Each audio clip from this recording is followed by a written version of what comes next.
இனிமே இங்க நிக்கிறதுக்கே உனக்கு அருகதை இல்ல. வெளியே போ. ஹலோ, இந்த குப்பையையும் எடுத்துட்டு போ.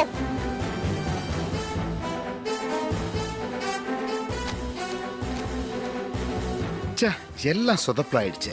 இந்த தடவை அந்த டிரைவர் பையல இங்கிருந்து விரட்ட இல்லான்னு நினைச்சேன். அது நடக்காம போயிடுச்சு. சிவனாண்டி போ.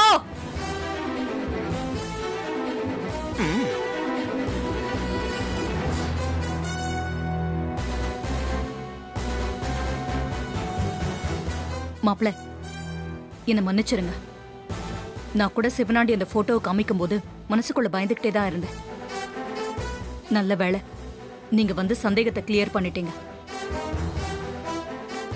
உங்களுக்கு எதிராக அந்த சிவனாண்டி இவ்ளோ பெரிய சதி செஞ்சிருக்கான்னு நினைக்கும் போது அவன் மேல எனக்கு ஏற்கனவே இருக்கிற கோவம் இன்னும் அதிகமாயிட்டே போகுது. அதை விடுங்க அத்தை. அவங்க பிளான் பண்ணதான் நடக்கல. எதுக்கு அதை பத்தி பேசிக்கிட்டு? எப்பா சகல, யாரு உனக்கு ஏக்கர் பால் போட்டுக்கிட்டே இருந்தாலும் தலை மாதிரி ஹெலிகாப்டர் ஷாட்டை அடிச்சுக்கிட்டே இருக்கியே. சூப்பர் தலை நீ. என்னங்க பண்றது, அவங்களுக்கு வேற வேலையே இல்லை. இதே வேலையை சுத்திட்டு இருக்காங்க. இதுக்காகலாம் நம்ம டென்ஷன் ஆயிட்டு இருக்க முடியுமா? சந்திரா, உனக்கு நான் கொடுக்கிற ஃபைனல் வார்னிங் இது. இனிமே மாப்பிளைய பத்தி ஏதாவது தப்பா பேசுன அப்புறம் நான் மனுஷியாவே இருக்க மாட்டேன். இல்லக்கா, இவன் வந்து ஏய், இப்பதானே சொன்ன வாய் மூடுன. அத்தை, நான் இதை சொல்றேன்னு தப்பா எடுத்துக்காதீங்க. இவங்களும் இவங்க ஹஸ்பண்டும் என்னை பழி வாங்கறதுக்காக ஒரு வேலை ஒன்று சேர்ந்துட்டாங்களோன்னு எனக்கு தோணுது.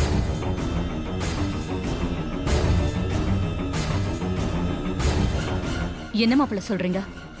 ஆமா அத்தை, நடக்கிறது எல்லாத்தையும் பார்த்தா என் விஷயத்துல இவங்க ரெண்டு பேரும் ஒன்னா இருக்க மாதிரி தான் எனக்கு தோணுது.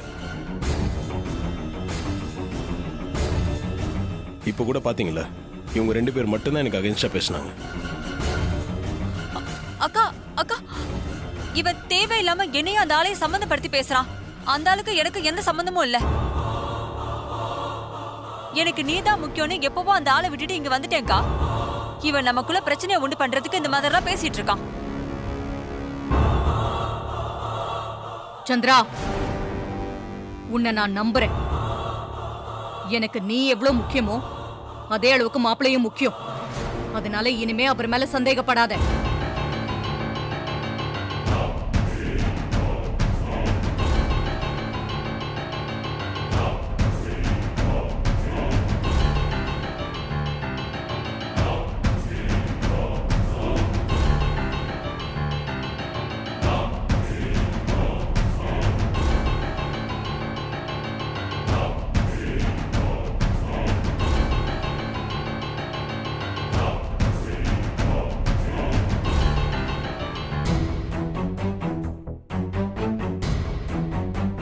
மாப்ள, அந்த சிவனாண்டி போட்டோ கொண்டு காட்டின உடனே நான் அப்படியே ஆடி போயிட்டேன் மாப்ள.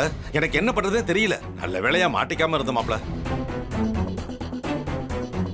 எப்பா சகல, எனக்கும் கொஞ்சம் பக்கு பக்குன்னு ஆகி போச்சுப்பா. சரி, உனக்கு இப்படி நடக்கணும் முன்னாடியே தெரியுமா? போட்டோவை எப்படிப்பா மாத்தின? பாட்டி, வாயா கார்த்தி, ஏயா இந்த போட்டோ எடுத்துட்டு வர சொன்ன? சந்திரகலாவுக்கும் சிவனாண்டிக்கும் நான் தான் அவங்க பேரன் தெரிஞ்சிருச்சு பாட்டி. தெரிஞ்சு போச்சா? ஆமாம் பாட்டி. இனிமே அவங்க சும்மா இருக்க மாட்டாங்க. எப்படியாச்சும் இந்த உண்மையை நிரூபிக்கிறதுக்கு அவங்க ட்ரை பண்ணுவாங்க. நம்ம கோயில் கும்பாபிஷேகம் நடக்கிற வரைக்கும் நான் தான் அவங்க பேரன் அவங்க நிரூபிச்சிடக்கூடாது. அதுக்காக தான் பாட்டி இந்த போட்டோவை கேட்டேன். இந்த போட்டோவை நீ கேட்குறேன்னா ஏதோ காரணம் இல்லாம இருக்காதுப்பா. இந்த சரிங்க பாட்டி, நான் போயிட்டு வரட்டுமா? ஜாக்கிரதப்பா. வரேன் பாட்டி.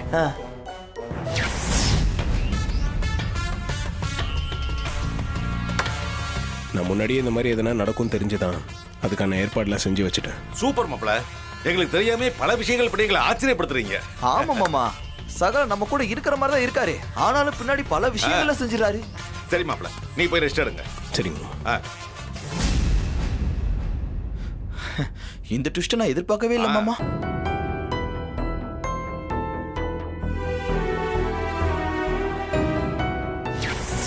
அந்த மகேஷ் மாயா ரெண்டு பேருமே நல்லவங்க கிடையாது. அவங்க 2 பேருக்குள்ள தப்பான உறவு இருக்கு. அந்த உண்மையை உன்கிட்ட நிரூபிக்கணும்.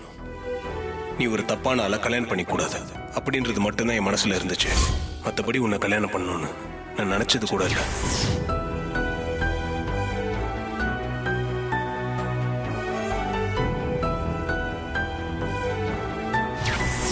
மகேஷ நீ தான் கடத்திட்டு போறேன்னு நான் நம்புறேன். அவரு எங்க இருக்காருன்னு மட்டும் சொல்லு, அதுவே போதும். கடத்திட்டு போய் அவரை உயிரோட வச்சிருக்கியா இல்ல ஏதாவது பண்ணிட்டியான்னு கூட தெரியல.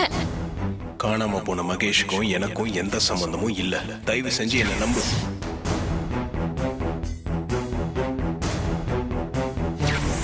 உன்னை கடத்தினது யாருன்னு தெரியுமா? யாரு? மாயாதான். அவதான் எனக்கு போன் பண்ணி உன்னை கடத்தி வச்சிருக்கேன்னு சொன்னான்.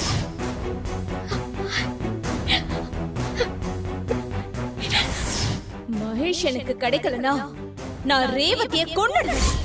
மகேஷ் என்னோட லவ்வர்டா. அவன் என் உயிர். அவன் இல்லாம என்னால வாழவே முடியாது.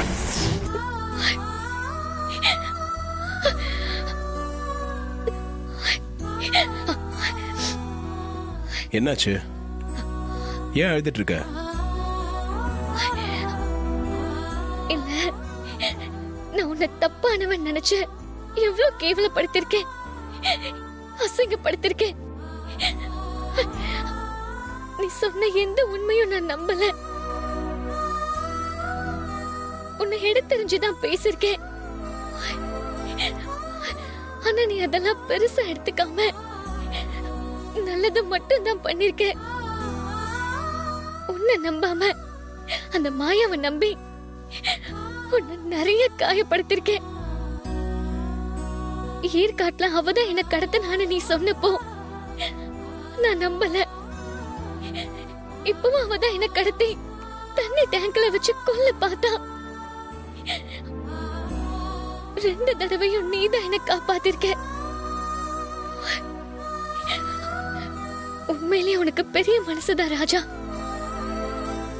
ஆரம்பத்துல உன் மேல நான் நம்பிக்கை வச்சிருந்தேன். இடையில இந்த மாயா குழப்பி விட்டதால உன்னை நம்பாம எதிரியா பார்க்க ஆரம்பிச்சேன். இப்ப அதெல்லாம் நினைச்சா எனக்கே என் மேல கோவமா வருது. யாரு என்ன சொன்னாலும் உன்னை நம்பி இருக்கணும். நான் தெரியாம தப்பு பண்ணிட்டேன். என்ன மன்னிச்சிரு ராஜா. ஏய், பரவாயில்ல, அதெல்லாம் விடு. இப்ப புரிஞ்சுக்கிட்டல, அதுவே போதும். மன்னிப்பெல்லாம் கேட்க வேண்டாம். நான் ஒரு முட்டாள். I'm really sorry. அதை விடுன்னு சொல்றேன்ல.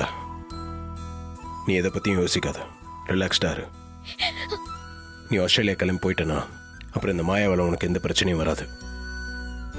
அதுக்கப்புறம் உன் லைஃபை நீயே பார்த்துக்கலாம், சந்தோஷமா இருக்கலாம். இந்த மகேஷ் கோமாலேருந்து ரெக்கவர் ஆகட்டும். நானே மாயா கிட்ட போய் அவனை ஒப்படைச்சிருவேன். நீ இதை பத்திலாம் கவலைப்பட்டுட்டு இருக்காத, சரியா? ரெஸ்ட் எடு.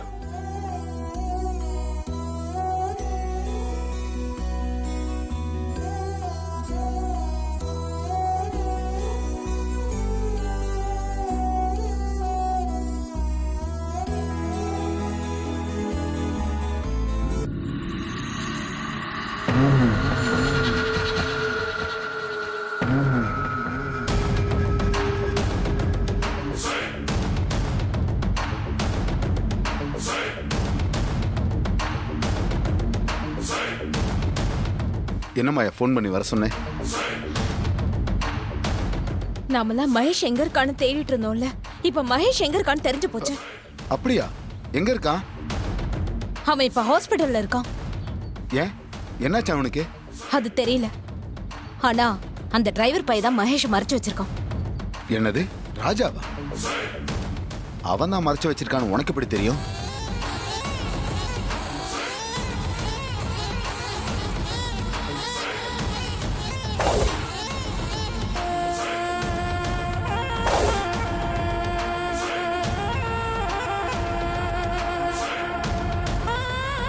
என்ன மாயா சொல்ற? இவ்வளவு நடந்திருக்கா? நீ ஹாஸ்பிடலுக்கு போயும் மகேஷை பார்க்க முடியலையா? ஆமா சார், பார்க்க முடியல. ஆனா அவன் தான் மகேஷ் எங்கேயாவது மறைச்சு வச்சிருக்கணும். கேட்டா நானே வந்து ஒப்படைக்கிறேன்னு சொல்றான். எப்ப ஒப்படைப்பான்னு யாருக்கு தெரியும்? எனக்கு மகேஷ படுக்கையில பார்த்ததுல இருந்து மைண்ட் ரொம்ப அப்செட்டா இருக்கு. ஒவ்வொரு செகண்டும் நான் வேதனையில இருக்கேன். சார், இந்த விஷயத்துல நீங்க தான் எனக்கு ஹெல்ப் பண்ணி ஆகணும். உங்களை விட்டா எனக்கு வேற யாரும் இல்ல சார். நீங்க ஹெல்ப் பண்ணா கண்டிப்பா மகேஷ் அவன் கிட்ட இருந்து மீட்டர்லாம். என்கிட்ட சொல்லிட்டே இல்ல மாயா, எல்லாத்தையும் நான் பாத்துக்கிறேன் விடு. இன்னொரு முக்கியமான விஷயத்த மறந்துட்டேன். என்னது?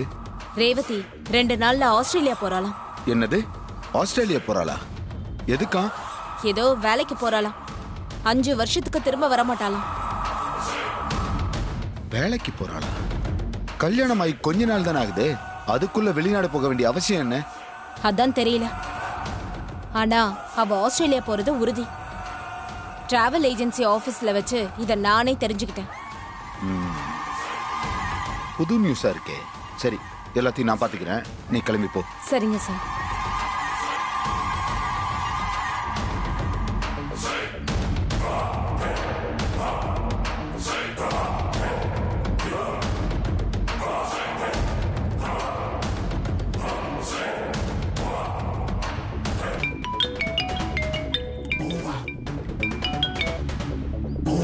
சொல்லுங்க.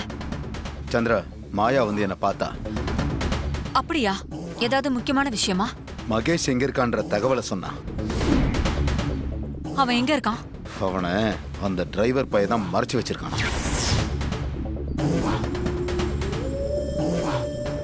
என்னங்க சொல்றீங்க? அவனா மகேஷ மறைச்சு வச்சிருக்கான்? ஆமா சந்திரா.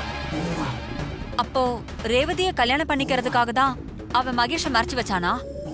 இது ரேவதிக்கு தெரிஞ்சா அவளே அவனை வீட்டை விட்டு வெளியில துரத்திடுவாளே. ரேவதிக்கு எல்லா உண்மையும் தெரிஞ்சிடுச்சு சந்திரா.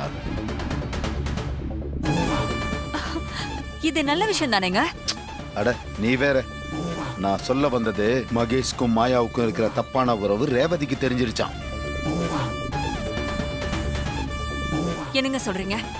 அவங்கள பத்தின எல்லா விஷயமும் தெரிஞ்சிருச்சா? அப்ப ரேவதிக்கு டிரைவர் மேல இருக்கிற கோவம் போயிடுமே. ஆமாமா, அவ கோபம் போகுமோ என்னவோ அது நமக்கு தெரியாது. ஆனா இன்னொரு சர்ப்ரைஸான விஷயம் சொல்றேன், நீ கேட்டுக்கோ. ரேவதி 2 நாள்ல ஆஸ்திரேலியா போறாளமே. என்னது? ஆஸ்திரேலியா போறாளா? எதுக்கு? ஏதோ வேலைக்கு போறாளாம். திரும்ப வர்றதுக்கு 5 வருஷம் ஆகுமாமே. இதையும் மாயா தான் சொன்னா. ஏங்க, இது அவளுக்கு எப்படி தெரியுமா? ஏதோ டிராவல் ஏஜென்சி மூலமா தெரிஞ்சுக்கிட்டாலாம். போகட்டு விடுங்க. என் அக்காவை பிரிஞ்சு இருக்கிறது கூட அவளுக்கு ஒரு வகையில தண்டனை தான். அவ கஷ்டப்படட்டும்.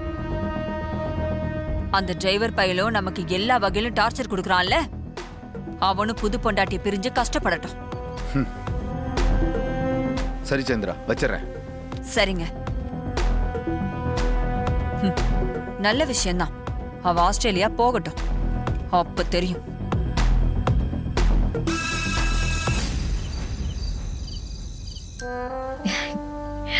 இனியா, இந்த உலகம் எவ்வளவு அழகானதோ அதே அளவுக்கு ஆபத்தானது. அழகான விஷயம் நம்மள சுத்தி இருக்கிற மாதிரி அரக்கத்தனமான ஆளுங்களும் இருப்பாங்க. அவங்கள நீ எதிர்த்து போராடிதான் ஆகணும். அதுக்கு நீ உன்னையும் உன்னை சுத்தி இருக்கிறவங்களையும் காப்பாத்தணும். நான் உனக்கு மார்ஷியல் ஆர்ட்ஸ் கத்து கொடுப்பேன், சரியா? சரி. சரி, ரெடி? ரெடியா? ரெடி. Back, punch, kick. சரி, நாங்க இப்ப பண்றோம், அதை பார்த்துட்டு நீ பண்ணணும். ஓகேவா? ஓகே. வா. Ready? Back, turn, punch, kick and close. சரி, இப்ப நீ வா. இப்ப நீ பண்றியா? நான் கவுண்ட் கொடுக்கிறேன். ஓகே. 1 2 1 2.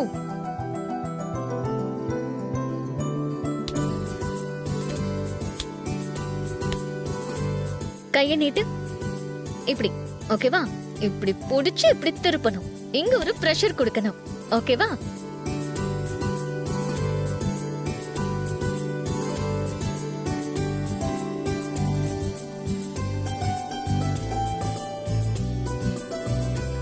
Punch, kick, kick. சரி, இப்போ நான் வந்து பஞ்ச் பண்ண சொல்லுவேன். எப்படி டிஃபெண்ட் பண்ணணும்னு நான் சொல்லி கொடுக்கிறேன். பஞ்ச், இப்படி பிளாக் பண்ணி இப்படி இங்க வைக்கணும். இந்த சைடும் நல்லா பாரு. இப்படி ஒண்ணு வைக்கணும். ஓகேவா? அதுக்கப்புறம் முட்டிலேயே அடிக்கணும். சரியா? சரி, இன்னொரு வாட்டி பஞ்ச் கொடு. இப்படி பிளாக் பண்ணி இப்படி சுத்தி கீழே தள்ளி விடணும். இப்போ ஒரு பஞ்ச் பண்ணு. ஏய் ரேவதி, என்னடி உன் ஃப்ரெண்டு இப்படி அசத்துறா? அதான்க்கா எனக்கும் ஒண்ணும் புரியல. இது நம்ம அயலிதானா? காலேஜ்ல படிக்கும்போது கரப்பாம்பூச்சிய பார்த்தாலே காய்ச்சல் வந்து படுத்து கிடப்பா. இப்ப என்னடானா மார்ஷியல் ஆர்ட்ஸ் பண்றா, கராத்தே தெரியும்னு சொல்றா. என்னால நம்பவே முடியலையே. சரி, இப்ப பஞ்ச் பண்ணு. இப்படி பிளாக் பண்ணி பஞ்ச். முன்னாடி வா. இப்படி பிளாக் பண்ணி இப்படி திருப்பிட்டு இப்படி ஒண்ணு இப்படி கிக் பண்ணி இப்படியே ஹோல்ட் பண்ணணும். Okay, thank you aunty. Very good.